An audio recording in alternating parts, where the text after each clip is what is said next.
So ayan mga kadrama-rama, alam ko pong inaabangan nyo po no, yung next na mangyayari po dito sa Abot Kami na Pangarap, dahil sobrang nakaka-tense na nga po no, tsaka nakaka-excite na nga din po yung pinapakita ni Director every episode dito sa Abot Kami na Pangarap. At alam naman po talaga natin ngayon mga kadrama no, na posible talaga na balik rin talaga ni Director ngayon no, dahil alam naman po talaga natin na magkakuntsaba nga po talaga itong si Zoe tsaka si Justin sa kanilang mga plano po about talaga sa pagpabagsak nga po dito sa mga tanyag. Kaya sasabihin din talaga ni Justin na yun lang naman talaga yung plano natin, Zoe.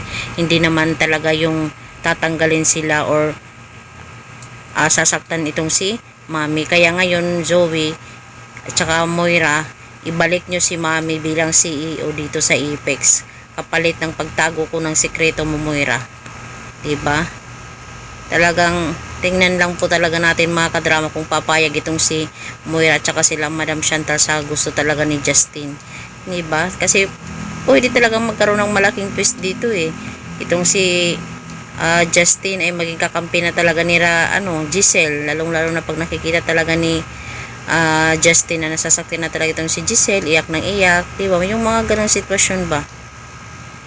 Hoping nga po talaga mga kadrama no, na alam naman po talaga natin itong si Zoe ay siguradong magre-react po talaga yan mga kadrama pag sinabi yan talaga ni Justin, diba?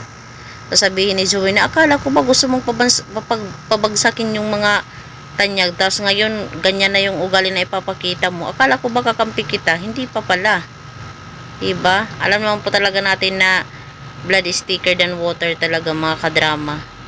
Awa pa rin talaga yung mararamdaman talaga ni Justin dahil iisipin niya na nanay niya yan, diba? Nanay niya yung sinasaktan ng kanyang mga gustong kampihan, which is hindi naman talaga, kahit alam naman po talaga natin na hindi naging okay nga po talaga ito silang mag-ina dahil nga po sa pag-iwan nga po ni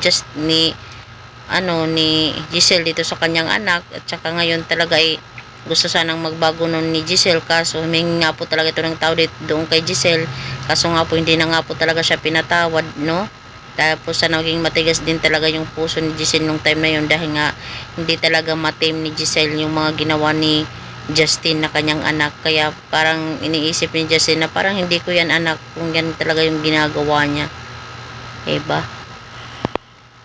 So mga kadrama, alam ko na inaabangan nyo po talaga yung next na mangyayari dito sa Abot Kami na Pangarap. Huwag lang po tayong mabagot sa panonood, enjoyin lang po natin dahil nakaka-enjoy nga din po talaga minsan dahil lalong-lalo na may mga bagong karakter, iba-iba yung role na gustong ipagawa ni Director, kasi gusto talaga nilang pahabain yung drama na to eh.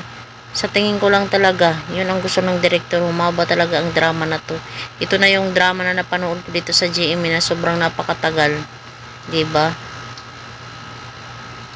So yun lang po mga kadrama, maraming salamat again sa palagi niyong panonood. Huwag niyong pong kalimutan na i-like, i-share, tsaka i-subscribe po yung aking channel para sa susunod na video po is ma-update ko po kayo.